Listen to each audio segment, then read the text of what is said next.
Hi, everybody. So, Ron, you and I had a chance to talk on over the weekend. You grew up in the Bay Area, so you grew up in the Bay Area, but you didn't grow up in the Silver Spoon or in a super, in the tech boom down there. Tell us a little bit about your growing up, kind of how you got started in life, and kind of like where was the baseline of what you're doing today? Yeah. So I grew up in Alameda most of my life. When I was, my parents divorced early on. So I was like 6 when my mom left my dad, and she was a little bitter about that.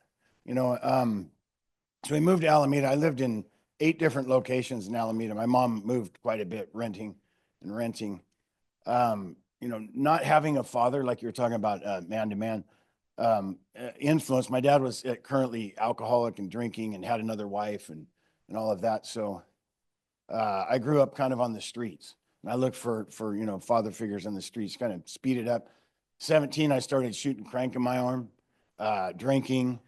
And to kind of speed through that from 17 to 22, I was off the hook doing everything that you could do in all the drug houses and doing all that. Then I had that moment of clarity at 22, and my dad had gotten sober about 8 months before I got sober. And so my dad was the inspiration to me. So I said, if he can do it, I could probably do it. And then he helped me get into. So it's a really long story. I don't have time to get into all of it. But God showed up for me. I said a prayer, and I was in treatment, and I stayed clean. I went into treatment. I took to it. We started going to NAAA meetings. Stayed clean for 12 and a half years and relapsed back on meth, gambling, and kind of falling off. But this last time, I was using for about 3 years, and again I came to that place. I was out in the middle of nowhere in Livermore, derelict, living on a donate car type of situation that was going under. And I just remember saying, God, I just can't live like this anymore. I want to be like I had recovery before. Sure enough, 3 days later, I got arrested. And so this journey began. And this time I realized that I had to really turn it all over to God. The first time I made up a God of my own understanding, and I really didn't understand what God was. This time I said, I want to commit to the true God. And we're 21 years Wow, down that's down the road amazing. from that. That's very cool. And just one more thing. So and this is an important part of why Off the Street even began, is I got out of jail in Las Vegas, and a guy was going to bring me back to California. Well, we had to go to where he lived first. So they took me to a drug house. They're all smoking crank in there. I'd been, maybe 2 or 3 weeks clean. And I remember going into that room, and they're like, "Here, you want to get high?" And I'm like, "No, dude, I don't." And I went and I sat on the couch, and I felt the presence of God on my shoulder. I said, "Look, you haven't worked any steps. You haven't done anything, but I'm here, and I took that from you again. And I'll get as choked up as anybody else." But he said, "There's going to come a day where you're going to help my people." And our ministry started maybe 12 years after that.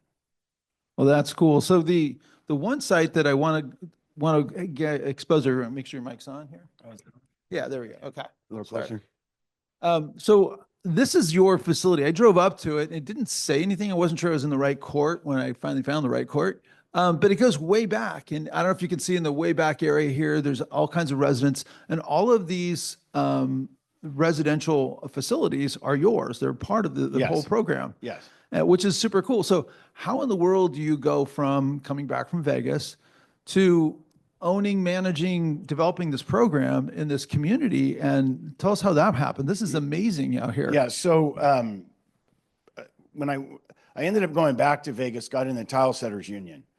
God called me out there. I was feeding the homeless and stuff as soon as I went out there. So I went out there for about a little less than a year, and I got in the Tile Setters Union. And I was in the Tile Setters Union. I'm working on the Bellagio and all these big hotels, and I'm watching all of this other construction going on. I was a mechanic before, in the clean time before that. So I'm watching all this construction going on, and I go, this is what I need to do now. And so I came back, started a handyman service, and very quickly I was doing kitchens and bathrooms without a license. So then I got my contractor's license. And so Jim, the owner of Jim, had a house that I was remodeling for him, got it ready for sale. He did a 1031 exchange, and this was the property.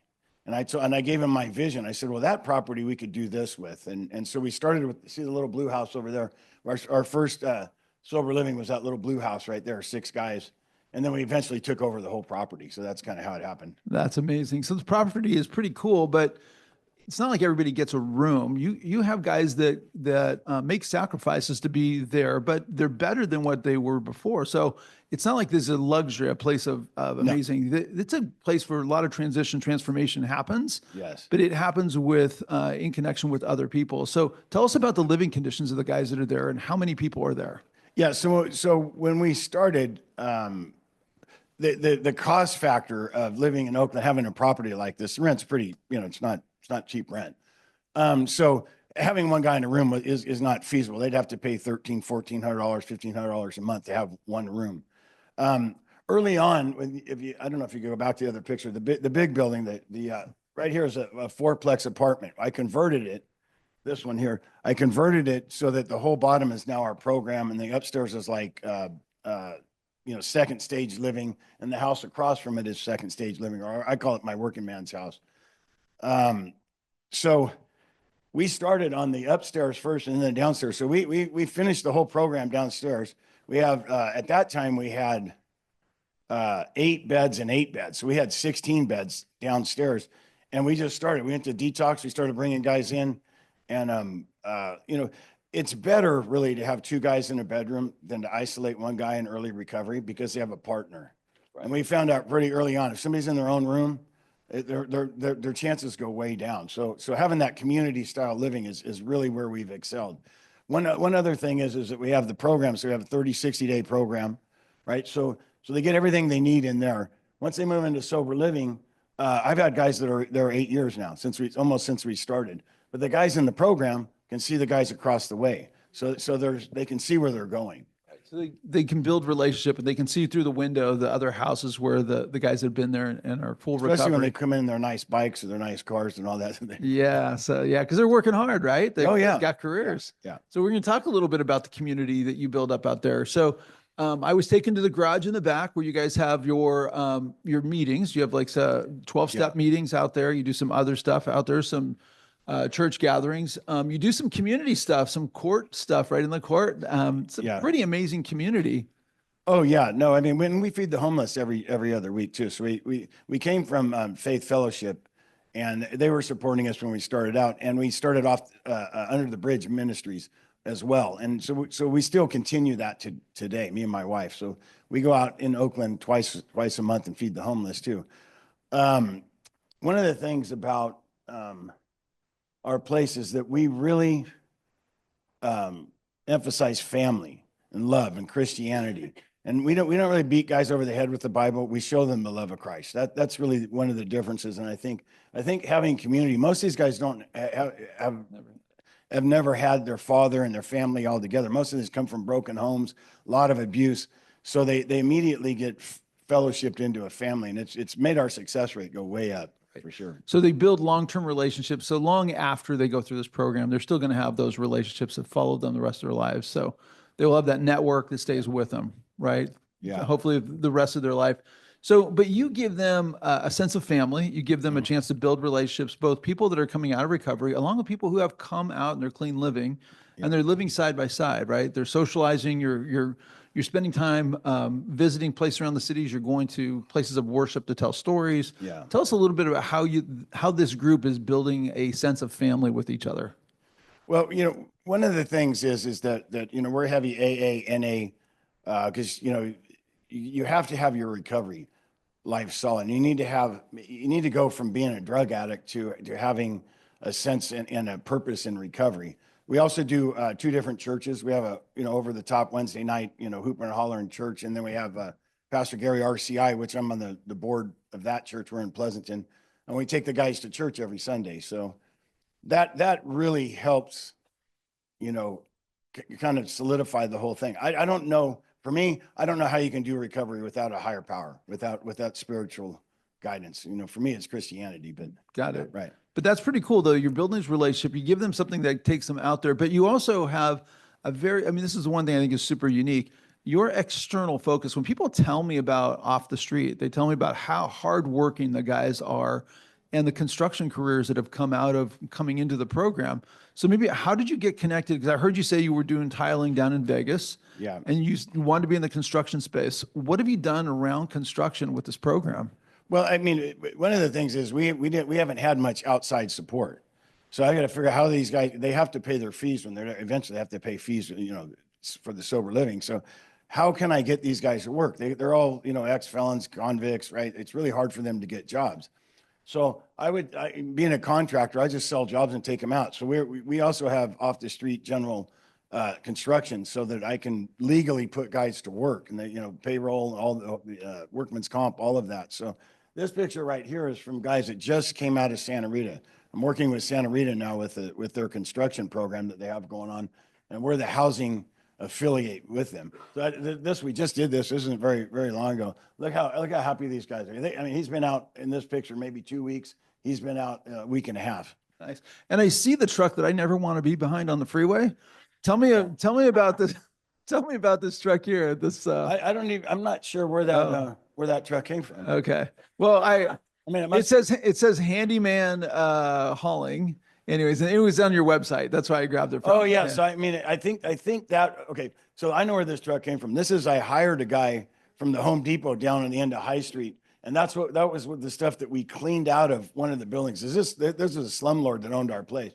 Yeah, that's all that we hired a guy to take all the junk out of there. Yeah. That's cool. And so sorry for reminding you, I saw that. I was like, okay, that's early on. That's like the first 2 or 3 months that we were in nice. There. Getting it ready. Yeah. That's cool. So you also do some other stuff. You work with other groups like Salvation Army, and you get folks not only working, but you also get them a career path. You set them up for OSHA trainings, those kind of things. Tell us about the partnerships that you're forming and kind of what you're doing to help the career path for these individuals. Yeah. So what's happened recently, obviously we started OTS Reentry Services, which is taking, formerly incarcerated guys and getting them into the workforce. Santa Rita has put together a pre-apprentice program where these guys do a 12-week program in there where they teach them everything they need to know to get into the union. And we partnered alongside of them to do the housing for them. Bigger than that, though, I talked to the regional teaching facility guy. So we're going to start doing our own classes, just like they're doing in Santa Rita. It's a 3-week, 40-hour week, 3-week course that we're going to be putting guys, hopefully getting grant money to put these guys through that class, because then they can go right into the union.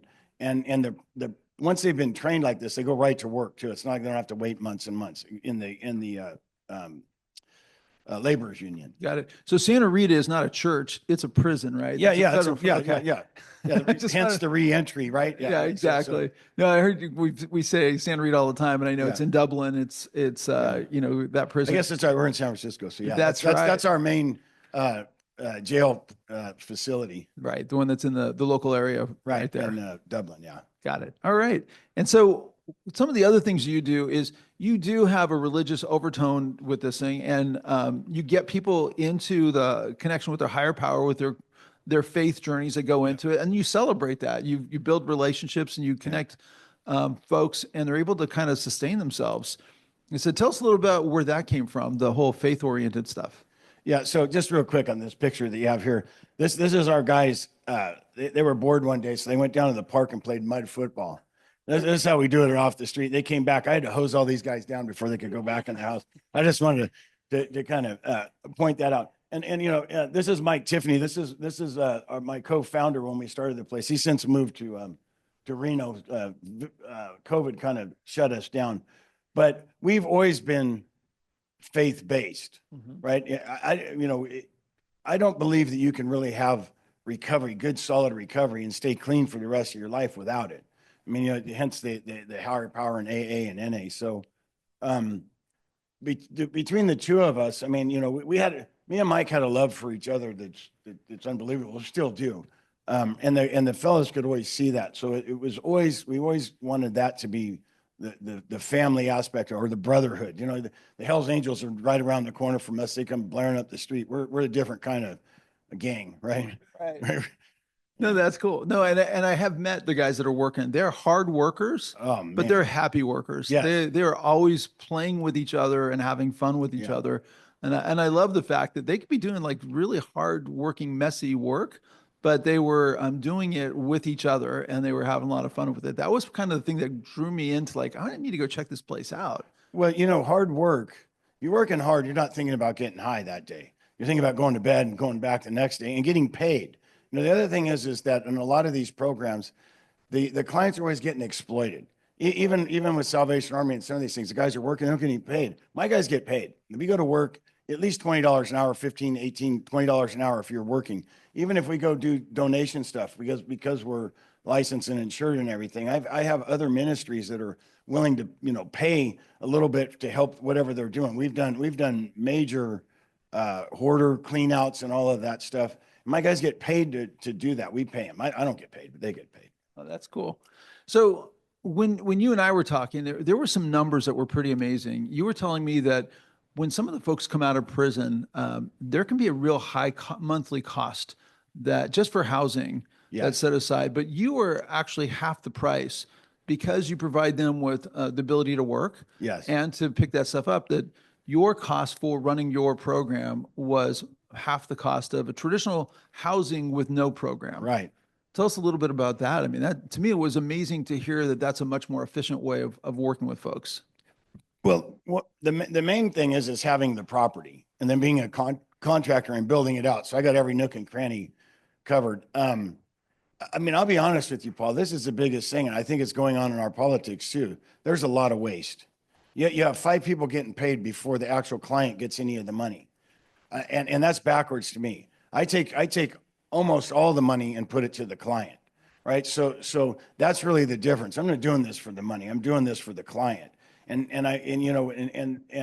being a contractor and being a businessman and understanding the cost of everything, a little bit of food stamps, a little bit of GA, a little bit of work. Because a guy can live at our place without getting any outside help. Technically, if I can get him to work 4 to 5 days a month, and I just did a $20 an hour job, and the other little things that we get, Salvation Army gives us food, I can make it work. And most of these other places, they're getting $5,000 a month per client. For $5,000, I can get them 3 months at our place and schooled through the program so that they're ready to go into the union. Got it. Yeah. But you're not just taking care of your campus. I mean, you go into the prison now and you're working with people and you're able to identify folks that are ready to do heavy labor work and you're able to kind of filter them into your program. But you can also, because you're networked with other programs, you can see when individuals might be more aligned with other groups and other ministries. So you're helping people get connected with a place where they might be a better fit or a best fit. Is that right? Yes. Well, and going into Santa Rita, our jail, and seeing this program, it was absolutely amazing. And I'm like, okay, I can do this. This is what I've been called to do. So we started the reentry services. And the reentry services, I can go into pretty soon I'm going to be going into San Quentin and other jails too, and helping them to get these people to work and get them housed. Because we can't house everybody forever. We have to figure out a way. How can the client be self-supporting? There's avenues of self-support, but working hard is one of the easiest ways. And labor type of jobs don't take a lot of technical ability. So if you can at least start there, then you can start to school yourself and move into like the electrical union and the plumbing union and all of that. But doing simple labor is easy money. It's hard work, but it's easy money to get. And there's a lot of it out there. So you got started, what I heard was you got started because you would go down to Cherry Hill, which is a detox center, right? And you would find people that would be good candidates, or they would call you to say there's a good candidate for your program, and you'd come pick them up. And you had an 80-ish% success rate working with some of those folks out there. Maybe even a little less with coming straight out of detox. And one of the things that we realized, or we have realized now, is that if somebody's locked up in jail, they're pretty much clean. There's some drugs going on there, so they have that moment of clarity where their brain is off the drugs. If I can go in and interview them at that stage, we have a lot better chance. If they come straight from jail, we're almost at 100% for the first 2 months of guys coming straight from incarceration to us. Drops to about 90, 85% if they go out first. And then there's a percentage that are just lost because they never show up. Got it. But you do have almost 100% when they come straight out of prison. You're able to kind of line them up and they come they come into the program and you get started right away. They get a few of them get dropped off a little bit because they go out, they get lost, they come back in, and they find it hard to be successful at the same rate as coming straight out of prison, which is pretty cool though. Yeah. The high rate of success, right? Well, and I mean, it's like 50%, 60% difference. So if an inmate gets out and he's even on the way to come to our place, already trained up everything, but he gets out on his own and he goes home and he goes back to wherever he is, we lose half those guys at that. And I'm not involved in that part of it, but when they come to our place, the improvement is 50%. We're almost, like I say, 100%. They come to our place, at least for the first 2 months that we're doing everything we need to do. The one aspect is that once they go to work and they get that first check, that's the next detour. 1 out of 10, as soon as they get that money, they're gone too. But we really try to help them with their finances and all of that. Right. And also with their career path. So you do Right. help them prep for the OSHA training, stuff like that. So talk a little bit about some of that stuff, because that takes maybe a couple more months. I mean, Yeah. So if it with the union, they have the basic, like I was talking about, the 3-week program. But then the weeks after that are all, for OSHA, driving tractors, and they have all these certificates. They get certified for different things. So the more that we can do, getting all those certificates, the faster they go to the head of the line, because an employer will come, for the union employer will come and say, I want a laborer for this job, and they need to have this certification. And if they don't have those, then they're not going to be in line for those jobs. So the guys that have all the certifications are going to get hired out a lot faster too. so you normally have 2 months, but you'll extend it for whatever length they need to get that OSHA training that's out there. But you said you had some guys living there 8 years. You even have people that have saved up enough money to go out and buy a house. Is that right? Oh yeah. No, I have guys that have probably 5-digit bank accounts. That's amazing. And they're living on my property right now. They don't leave because why would they? I mean, they're not married. A couple of them are, and their wives have whatever situation they have. And I just had 2 guys just finally move out. Michael, that was my partner, finally moved in with his girlfriend, getting ready to get married finally, but he wanted that separation. And he said, I don't want to go back. I've got another guy that works for Tesla that's been with us for six years, and he won't leave. He says, I don't want to leave. I said, this is the only thing that ever worked for me. So he loves the community. He loves the network. Yeah. He loves the support and the accountability of being on that And property. he just packs all his money in that bank account. I wish I could get a loan from him. But that's amazing. So you are going back to the prisons and you're helping the prison systems identify which programs they might be really good fits Yes. for. And the ones that are really good for your program, you kind of encourage them to finish up their training in prison and come straight into your facility itself. I mean, what I'm hoping to do is that we have a 2-month program so when they get out, they come to us, we train them, not only with recovery, but with the mindset of how they're going to go to work. That 2-month program that we do, then they can go wherever. Like, I mean, if there's other housing, and we're going to need it pretty soon because they're going to come in for 2 months. I can expand to the other building that we have there. So we can go from 14 beds up to 30 beds if we needed to for that 2-month intensive program. But placing guys, they may be coming from wherever they're living. And we really want to get them back to their families. We really want to get them back to being a father to their children and a husband to their wives, being a productive member of society. Well, that's very cool. So I know that we normally have a chance for the community to ask some questions. So we're going to open it up for questions, and I can already see a hand in the back. Okay, and we're off and running with the microphone here so that we can hear the questions come in. Thank you, Paul. All right. This is super cool. I love this. I love your success rate. What size are you? It says 30 plus residents. So total, we have about 60 beds if I section out the property that way. Right now, I'm renting our upstairs to a company called Crop, which they're doing lifers that are coming back out, and they have a 1-year intensive program. So we're doing their overlap when they're waiting for their cohort to come in and out. So we have probably 50 beds available. Okay. And I probably have 40 something filled right now. Okay. So my question is, you're getting spectacular results, but it's also like, niche right now. Yeah. What's your growth strategy? Like, how can we replicate this all over till we eliminate homelessness completely? And see, that's a little, everybody they want the secret sauce. You want to know how you do it. the key to success with a place like this is your core. So you have to have the right individual. I have 4 guys on my property that are sold out for Jesus and sold out for Off the Street Ministries.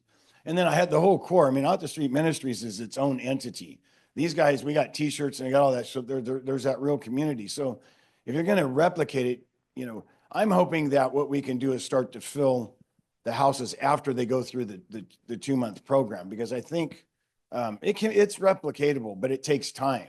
It probably take a year or 2 to set something else up, because you're gonna go through a lot of, you know, quality of clients, if you want to call them that. You're gonna have a lot of fall off in the beginning, and as that community gets to growing, it's kind of like a wheel spinning, and then a new guy comes in, and then he gets spun with all the rest of the guys, and they tend to fall off a lot less. So when you're starting out in the beginning, it is tough, because you know, everybody's got their own ideas about how the program's supposed to go. So we've definitely a little bit to that, but I know how to do it. I'm a contractor, so you show me a building, I'll make it happen. That's nice. And funding, right? Funding, that's the other. Right. And how do we engage with your guys? I mean, how is it that we can get Off the Street involved in some of the projects? So we know we've got good guys. It's a good program. We want to support them. One of the biggest things that would be helpful too, and we can, like I say, we do a lot of help for other ministries, Tri-Valley Seek and Save, and a lot of them will call us.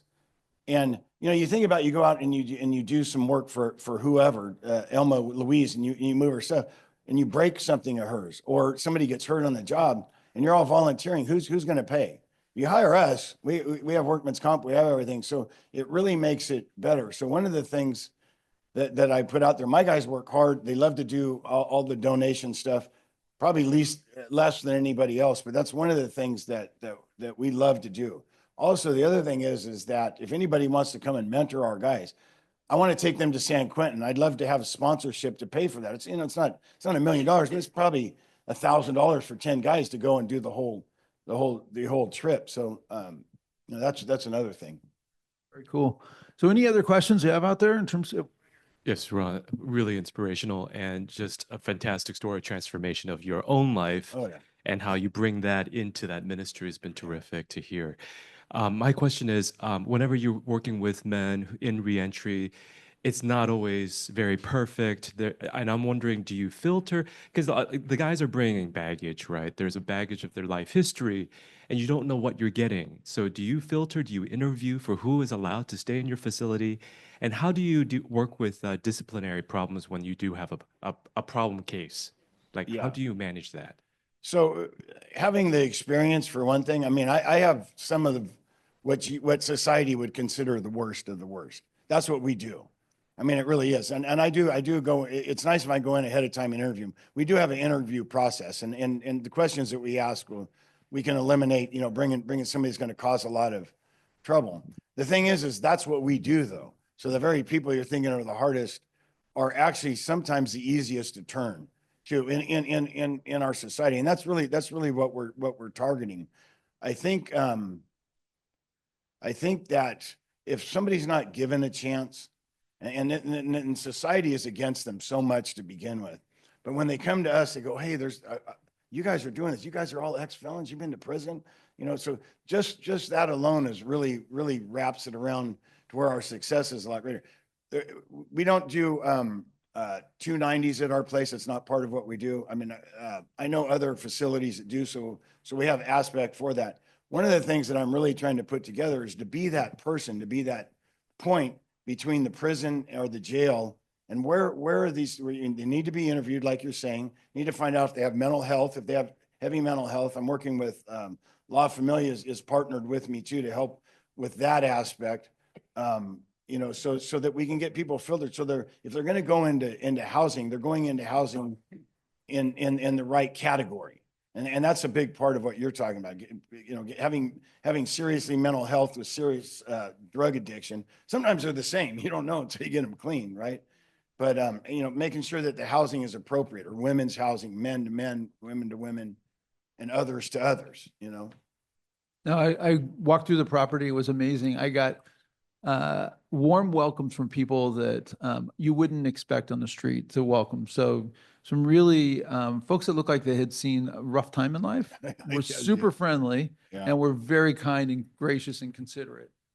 Yeah, no, and again, we have 5 buildings on the property, so they're somewhat segregated. It's like I have one house like I call my old man's house, right? They're lifers with us. They're not there's nowhere else that they can live.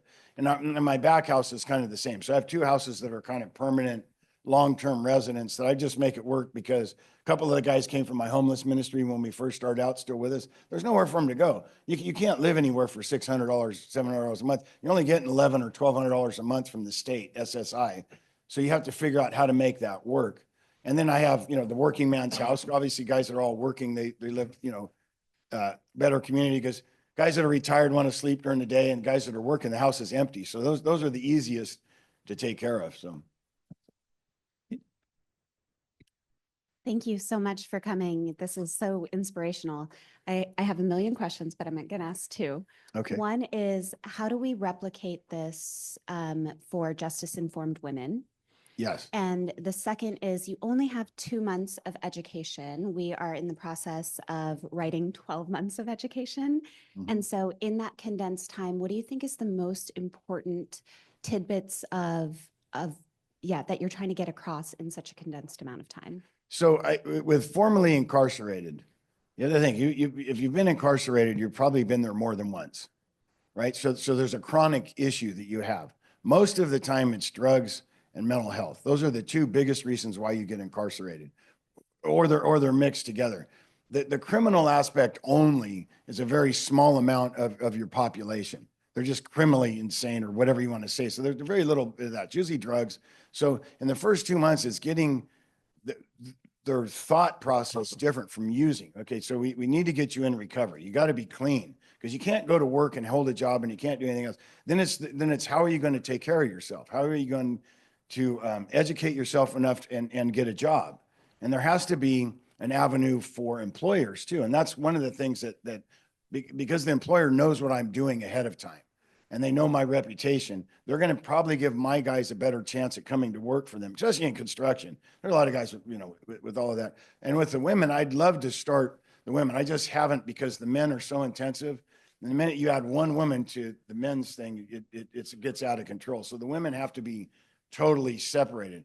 But we're at the place, doing the reentry. We're going to have to add a women's facility with us. So one of the organizations I'm sure is going to come alongside. We're here. That's what we're doing.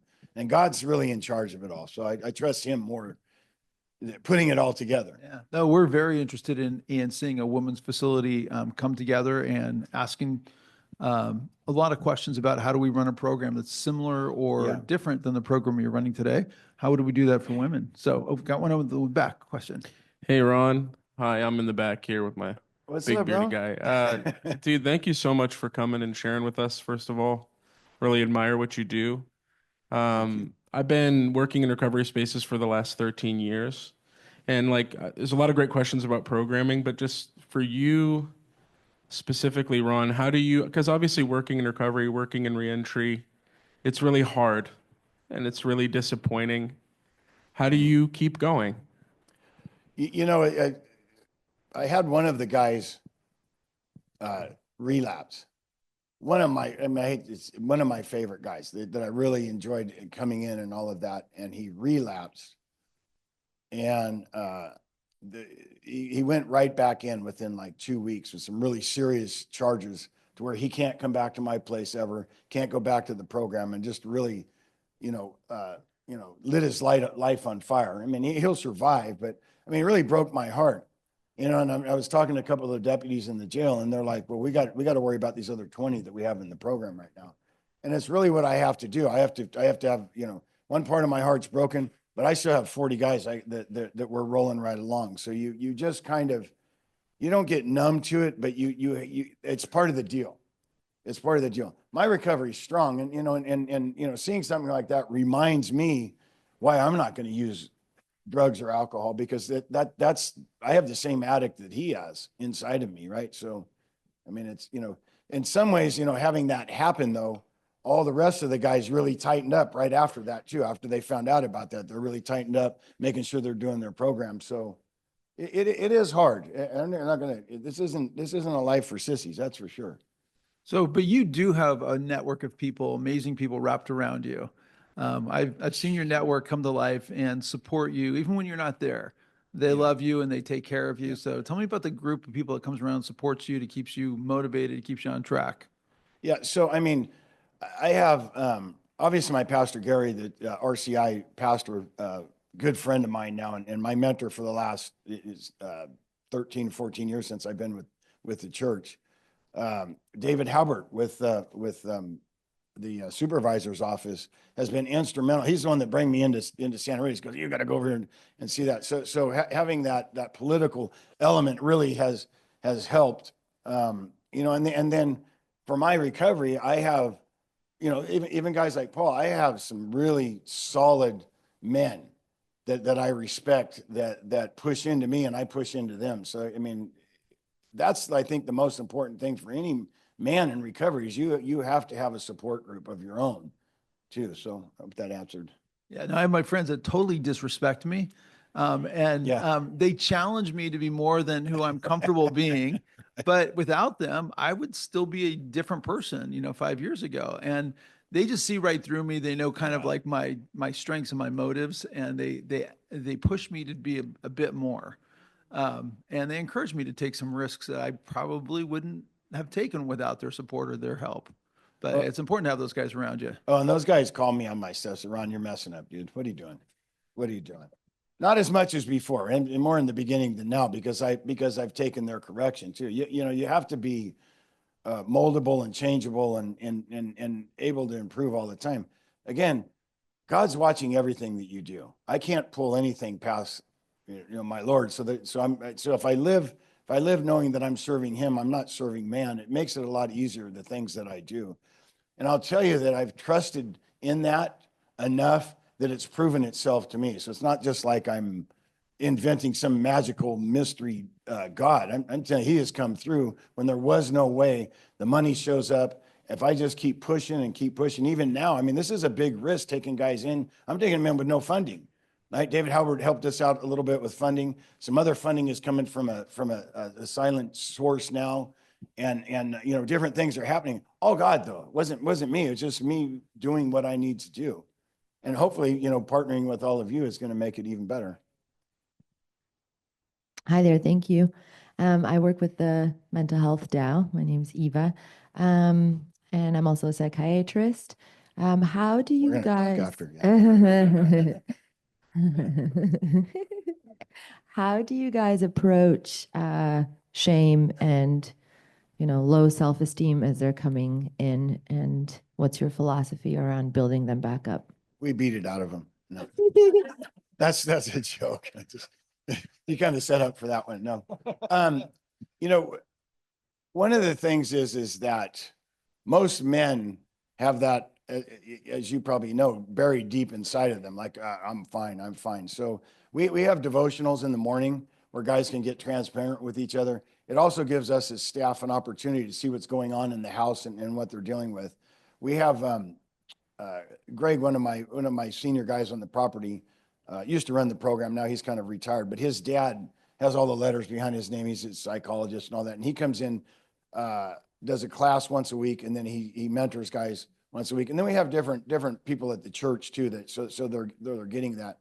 We kind of expose it on our property and we get into it a little bit. And, you know, me as being the leader of the pack, so to speak, is that I'll have my staff will tell me, look, so-and-so is going through this. And between all of us, we know. So I try to target in, we'll take guys out. The biggest thing with a lot of that is just taking them out of the environment, going, like I've taken the guys to San Francisco on the ferry. One of our greatest trips. These guys are like, they've never even been on the water. They live right across from the water, never even been in the beach. Take them to Alameda Beach and just take them out there. One of the things that really combats that, for sure. Like just opening up their world, getting a little margin in their life to be able to get some new experiences in there and build relationships with people, just having fun.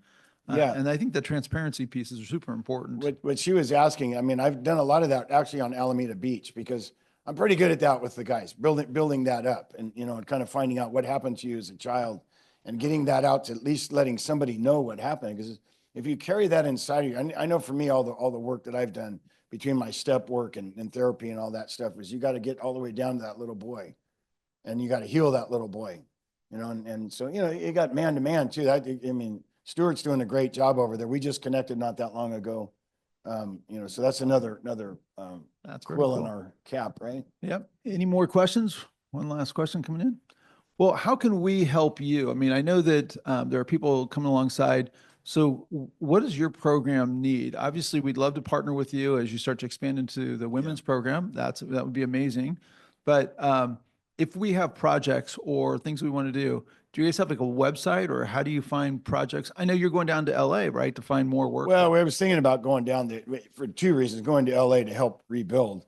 I mean, I know that God will take me to the right people. There's going to be a lot of people. There's not enough contractors down there, not honest contractors that are really going to do a good job.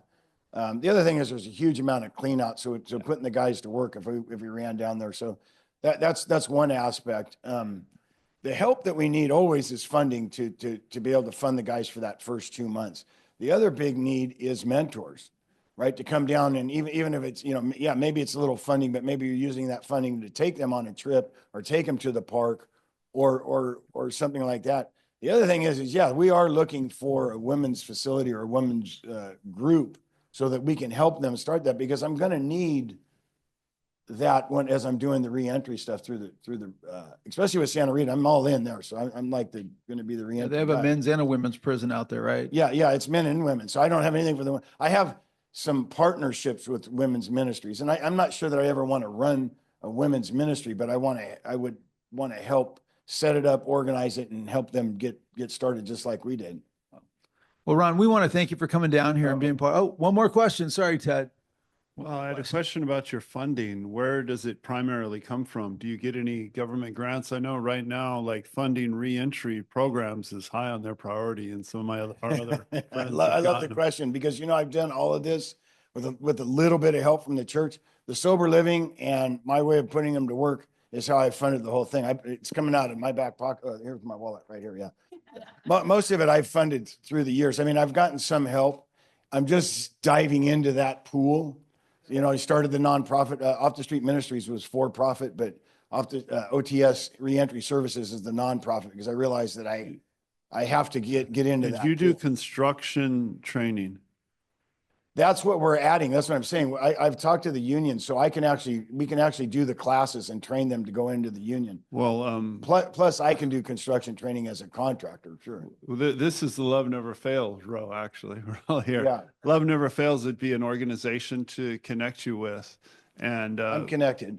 okay. Yeah. So we just applied for a grant to train another group to bring more women into construction trade. I love it. So I love it. I'm the right guy to talk to. And about I know that. there's I know it's high priority for for Sacramento to fund reentry programs. And, they're open to faith as well. So just real quick on that, I've talked to Leonard, that's the CEO or whatever of all the training facilities. So I'm setting something up. Women could be in our class too. So I'm looking. We're probably not going to have 20 a class. So I mean, I'm looking for probably 2 other entities. Salvation Army is going to partner with us, but they probably have 3 per class. Maybe we have 5 per class. That still leaves 10 seats open for other people to come alongside of us too. So there's a big opening there. So we should talk after. Well, we're all about collaboration and building relationships and leveraging the organization's strengths so that we can build a continuum of care collective where we can help people go from, reentry or from challenges to healthy living. And we're super proud of what you're doing here. So Ron, thanks for coming down here. Thank Really you appreciate very it. much. Yeah.